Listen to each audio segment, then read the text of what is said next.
I'm using the Loctite 515. Loctite 515. The 515. Now we're going to use the 515. This 515. 515 Loctite 515. Alright guys, we're going to pick up where we left off on the Oliver OC-46 crawler. The plan is to get it driving.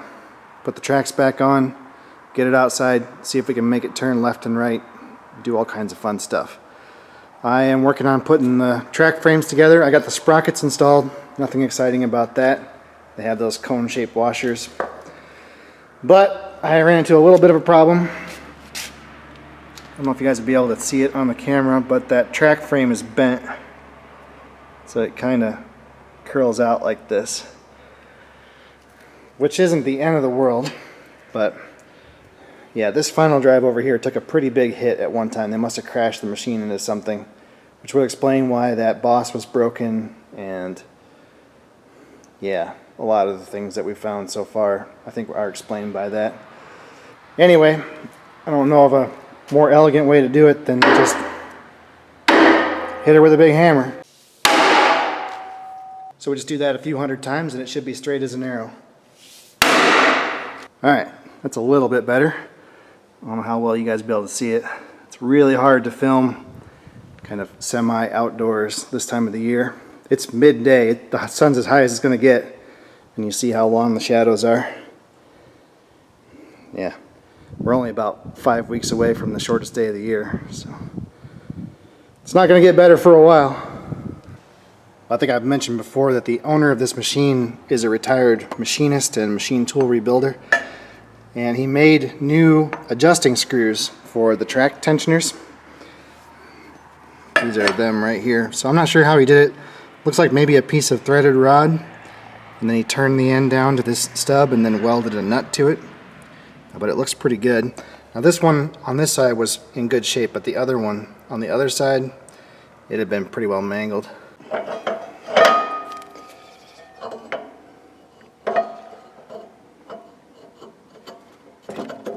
Oh, I'll have to pound that on, but that's where it goes.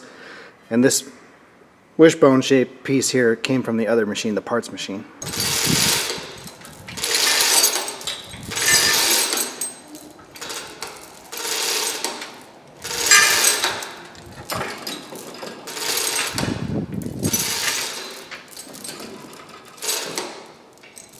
So I'll put this bracket on the outside.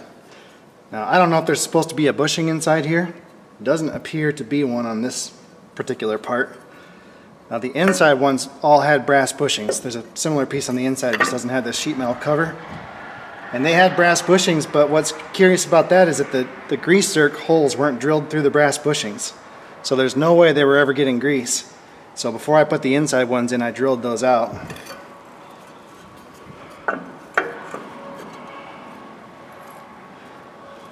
And we're going to use some new bolts on this because the old ones, they're looking pretty crusty.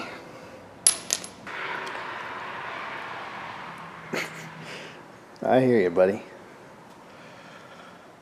Well, that's looking pretty good. Let me throw the other side together and we can put this thing down on the tracks. Getting pretty close. Well, I think we're ready to set it down. Did find one problem. So this is the front idler. See the left side here, pretty tight, but the right side, she is pretty sloppy. Now the problem with that, when I was a kid, my dad had an International TD9 crawler loader, and the sprockets, or the front idlers, were worn out on it. The bushings were worn on it. And what would happen is the idlers would kind of steer a little bit, and then it would walk off the tracks, and it would constantly throw the tracks off. So, if we're going to fix something related to the undercarriage, that would be a good place to start. And also, on the same side, the furthest back track roller. Let's see if I can get it on the camera. That one's pretty loose. So, yeah, I don't think we're going to worry about it right now. For the amount that he uses it, it's probably not going to matter. But you know, they can be rebuilt. You got to take the rock guards off and then unbolt the bearings on either side and drop the whole thing down. I think there's bushings inside that had to be replaced. Alright guys, got a little bit ahead of myself. I had to take the rear of the track frame loose because there's 2 pipe plugs on the inside of the final drive. Well, there's actually 4 pipe plugs, but 2 of them are inaccessible with the track frame attached. So I had to stick these 2 in. Now we can put the track frame back on and we should be all set.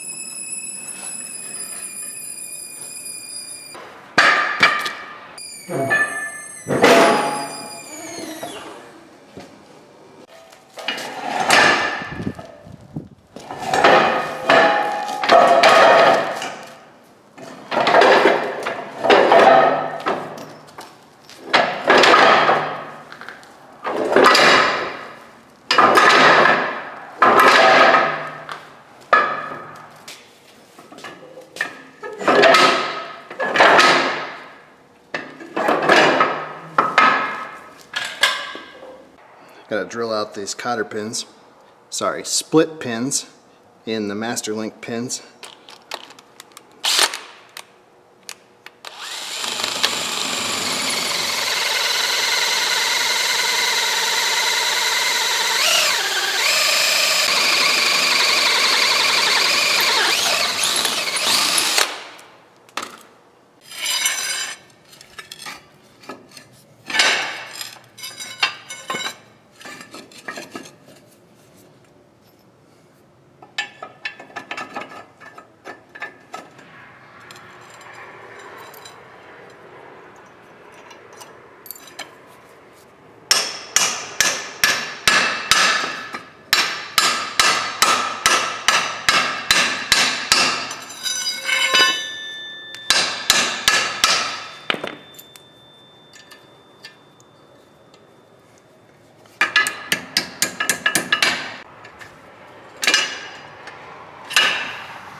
Okay, got to install the rear cover over the steering clutches, and on the old transmission there were 4 dowel pins.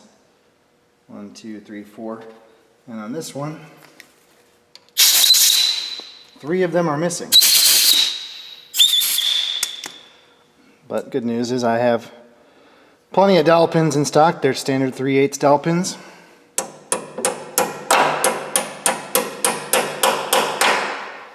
I think these are even pretty close to the right length. Now I can't see why it really matters because we don't have the rear PTO. Oh, I should probably use a brass hammer. Who has time for that? Anyway, if you have the optional PTO attachment, there's a a shaft that comes out here, and there'd be another bearing or maybe 2 bearings, I don't know. And that would all have to be kind of in alignment, so that's why they use the dowel pins. Now why do they use 4 dowel pins? Couldn't tell you.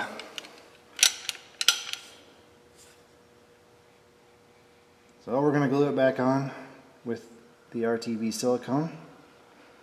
This is Permatex Ultra Gray. And I got quite a few comments in the last video about this, which I expected. A lot of people were asking if it was going to leak because we hadn't used gaskets. And everybody has their favorite method. Including a lot of people like to use silicone and a gasket, which I really don't understand. If you're going to use silicone, why bother with a gasket? I guess is my philosophy. And as far as will it work, the Japanese were really they kind of started all the use of RTV way back in the, even in the 70s.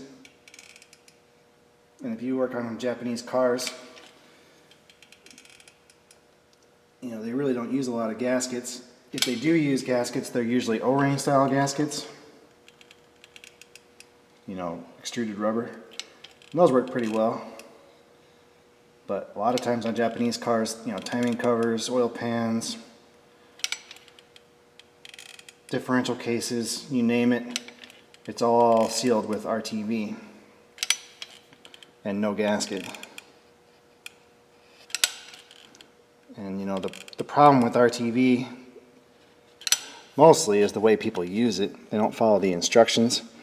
You know, you're supposed to install the fasteners kind of snug, let it sit for an hour, then torque the fasteners to spec, and then let it sit for 24 hours before you add oil. And I guess that's just a little bit too long for some people, or too complicated. I don't know what it is. And the other problem is people just put on way too much. Then you get it squeezing out on the inside, and pretty soon it's clogging up all the filter screens and causing all kinds of problems. And you know, this idea of using RTV instead of gaskets, it's trickled down into American stuff too. Like even the 7.3 Power Stroke diesel engines, they don't have an oil pan gasket. It's just done with RTV. Alright folks, I think today is the day. We need to fill the transmission and final drives with oil, tension the tracks, and then set up a fuel system. And we should be able to take this thing for a little shakedown run. Now I did get the fuel tank, but I don't want to mess around figuring out all the plumbing and this diaphragm pump and all that crap, so we'll just set up our janky portable tank and that should be good enough. Got some more parts. The belly pan is here and some miscellaneous hardware. There's the floor plates, hardware for the fuel tank. Battery box and toolboxes are pending, but you know, plenty of stuff here to make it go. But before we get to that, I had a little incident with my pickup last night. It's a 95 Ford F-250 with a 7.3 Power Stroke. Went to town to get a pizza, decided to fill up with fuel because I was basically on E. And it made it about halfway home, started sputtering, and pretty soon it died and would not restart. Of course, it's pitch black. I had almost no tools with me, so I called my beautiful, long-suffering wife, asked her to come tow me home. Of course, I've always got a tow rope with me because, you know, it's an OBS Ford, let's be honest. Anyway, I forget sometimes that she grew up on the good side of town and she's never towed a vehicle. And it was quite an adventure. Now, I don't know what the appropriate speed would be for towing a truck that weighs twice as much as the tow vehicle, her Toyota RAV4. But apparently she decided that the appropriate speed would be reached by just burying the accelerator pedal in the floor until it wouldn't go any faster. So I went on a 4-mile white knuckle thrill ride, and we got back here to the shop, and then apparently when I flashed the headlights and honked the horn, she interpreted that as gun it as hard as you can and pull the end out of the tow rope.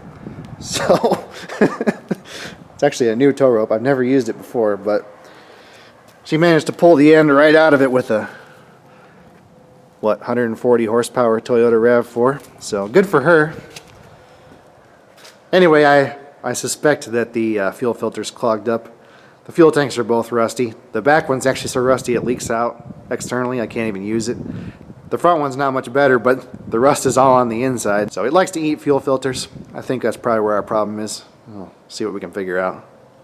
Well, I remember distinctly when I grabbed the pump handle, it spewed fuel all over the side of my truck, which at the time kind of made me mad, but now it's actually a good thing because I'm pretty sure I did in fact put diesel fuel in it. That can really throw you for a loop. One time I was working in a shop, we had a 6-liter Power Stroke come in, wouldn't run, you know, had good fuel pressure, good, you know, injector pulse, all that stuff. And after a couple of solid days of messing around with it, figured out that they put gas in it, unleaded gasoline instead of diesel fuel.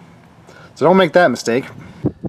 So the previous owner has upgraded this truck to a Super Duty style electric fuel pump mounted here on the frame rail. So there's a filter built right into it, and there's a little plug here that you can drain the water out. So we'll start with the plug. Probably gonna need a filter, but I can't get one today. It's Saturday, and thanks to COVID, my parts store is no longer open on Saturday. Gotta say, it's not looking too good down here. Of course, we've been running the structural floor mats for the whole time I've owned it, but it looks like this rocker section, the entire rocker section on the bottom of the cab, is just about to delete itself. That's the seat belt, I'm pretty sure, right there. So I don't think there's any point in buckling up. It's basically attached to nothing. What are you gonna do? I think one more winter out of this truck and then it's going to the crusher. It's just yeah, the frame is rock solid, but the body is falling apart. Oh man, I've never seen one of these plugs that didn't leak. Put a brand new O-ring on it and it'll be bad the next time. You gotta take it apart.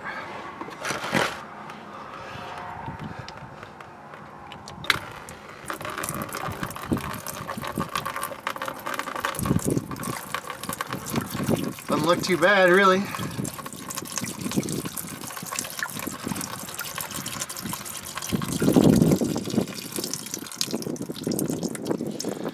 Not bad at all. A little bit of rust on the inside there. Not bad.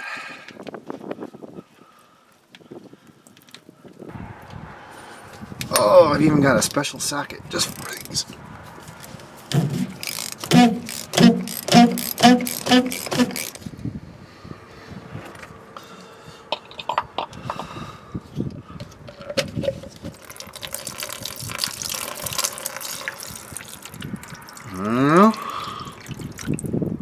Really doesn't look too bad. I don't know. Don't know. Yeah, that's not good.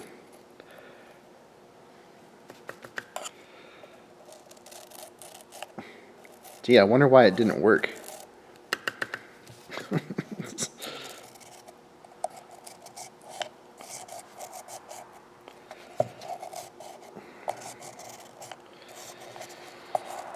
Not good at all.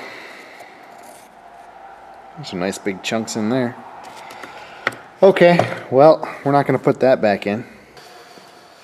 Well, let's check the stash. I think there might be one in here.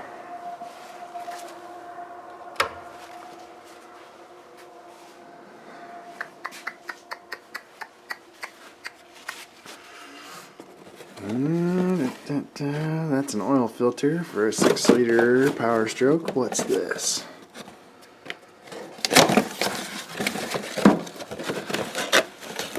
Oh yeah, I think that's gonna be it. Jackpot. Okie doke, filter installed. Now there is a spin-on filter up in front, and I'm 100% sure I don't have one of those. So we'll have to wait on that. But the primary filter gets the most crud.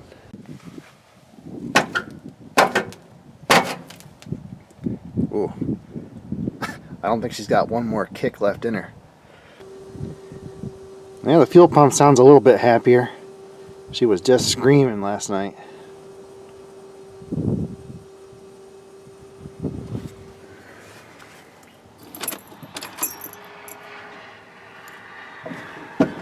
See if she'll go. Yeah, buddy.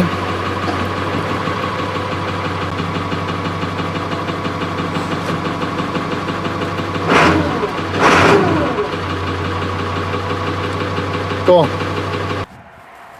Well, I think I fixed the tow rope. It's kind of hokey the way they do it, so they just pass the end of the line through the hook and then they shove it inside of itself like a Chinese finger trap. Which, I don't know, I guess if it works, it works. Now the plastic sleeve that's supposed to go around this thing is broken, so So we can just use the electrician's secret weapon here.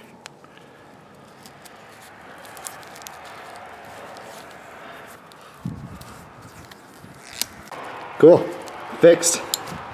Just filling up the final drives now. It's kind of a pain. So I'm using this little fluid extractor. It's basically a big syringe. Lets me squirt the oil right in through the check plug. I don't know what the factory approved tool for this is. Anyway, I think it holds about 2 pints of oil. Alright guys, we're going to grease the track rollers. I think if I read the book right, they were originally supposed to be filled with oil. But I guess the people who know these machines say to use this John Deere corn head grease. So that's what we're going to do. Let me pose a question to you viewers. Can you name a tool that's more frustrating to use than a grease gun? I mean, it's like Satan himself invented these things. This piece of crap right here, the plunger is swollen or it's made wrong or something, and it will not fit down inside of the grease cartridge. It's supposed to fit down in there, shove the grease up towards the business end, and it doesn't work. So let's see if we can fix it.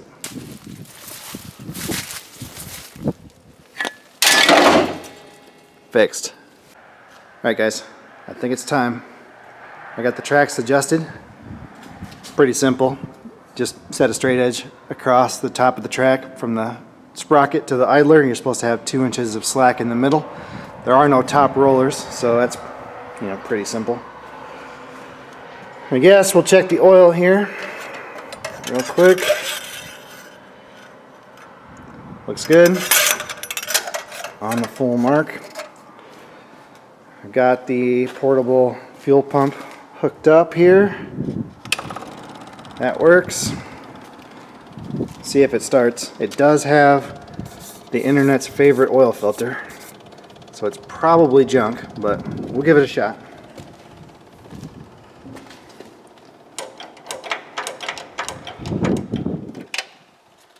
Little choke, little throttle.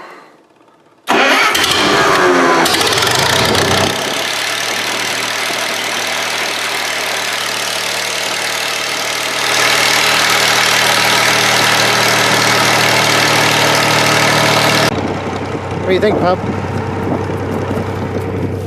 Yeah.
Yeah, buddy.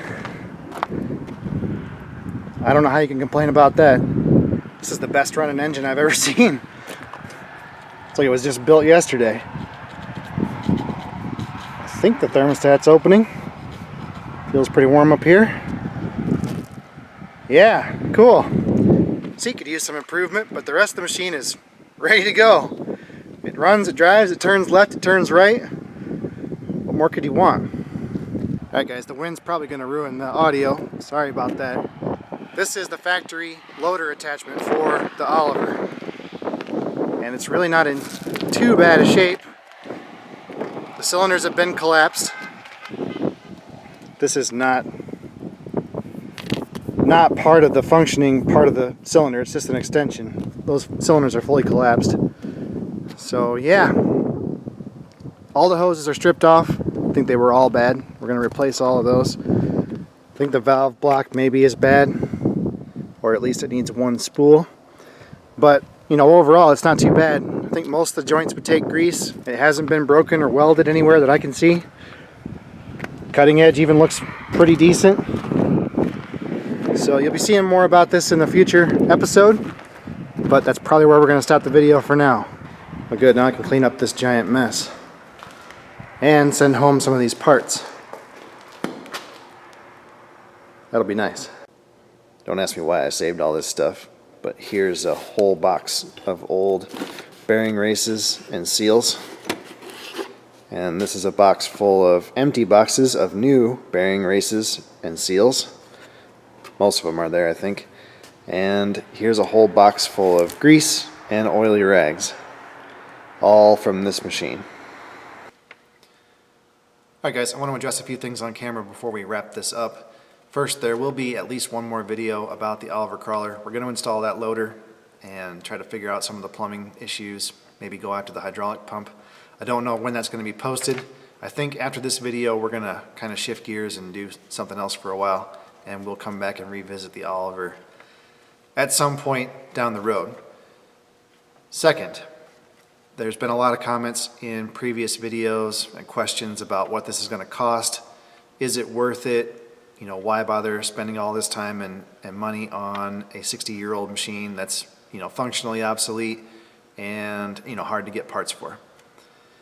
The answer is, you know, it's not cheap, it's not easy, but, you know, the customer understands that, and for whatever reason, he has decided that it's worth it. And, you know, it's not my place to say that that's right or wrong. I kind of told him what it was going to cost, and he said, get to it. So that's what I'm doing. If he's got the money, I've got the time. There's, you know, nothing else to it. Next, wanted to go over some guidelines or rules for doing a big project like this. I get a lot of comments from people who say that, you know, this kind of a project is overwhelming, or, you know, beyond their skill level, and, you know, they're amazed that anyone could take something apart and put it back together and get all the pieces, you know, back together in the right order. You know, how do you keep track of things? That kind of stuff. So let me give you guys some guidelines that I've kind of come up with. So the first rule on a big project like this is you need to have some confidence in yourself. I don't want to take anything away from the people at Oliver Cleatrack who built this machine, but it was not assembled by, you know, 100 PhDs in a NASA clean room. It was built by regular people like you and I. And if they can figure out how to build it, we can figure out how to fix it. And, you know, that's all there is to it. It's doable. Trust me. Rule number 2, get the service manual. We were lucky on this project. The customer had most of the service manuals that we needed. There's a parts catalog here. There's a parts catalog and service manual just for the loader attachment. Have an operator's manual, an instruction manual. You name it, we've got it. Now, even though I had all of those manuals, I still purchased an additional service manual just for the OC-46 machine itself. I bought that online from a company called Gen Sales. They actually have a downloadable link that you can buy. It cost me a whole $27 to buy that service manual. And the information that's in there is invaluable. Who knows more about how to fix the machine than the people who designed it and built it?